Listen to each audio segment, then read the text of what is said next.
ముఖ్యంగా శనగ పంటను తెగుళ్ళు చాలా ఆశించి నష్టపరుస్తున్నాయండి. దిగుబడిని చాలా వరకు తెగుళ్ళ వల్ల మనకు తగ్గే ఆస్కారం అనేది చూస్తున్నాము.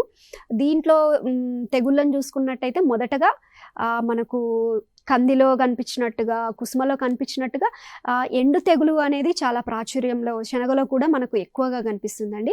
అలాగే ఇదే కాకుండా భూమి ద్వారా సంక్రమించే తెగుళ్ళు అయినటువంటి రైజోక్టోనియా ఎండు తెగులు, అలాగే మనకు కాండం కుళ్ళు తెగులు, స్క్లిరోషియా కాండం కుళ్ళు తెగులు, ఇలాంటి తెగుళ్ళు అనేది మనకు శనగలో అనేది ఎక్కువగా కనిపిస్తుంది. ఇవి మనకు భూమి ద్వారా విత్తనం ద్వారా సంక్రమించే తెగుళ్ళు. ఇవే కాకుండా మనకు ఆకుపైన ఆకుమచ్చ తెగులు అనేది కూడా మనకు కనిపిస్తుందండి. అలాగే తుప్పు తెగులు అనేది కూడా మనకు ఆకుల పైన తుప్పు లాంటి మచ్చలు ఏర్పడి పంటను నష్టం జరుగుతున్నాయి.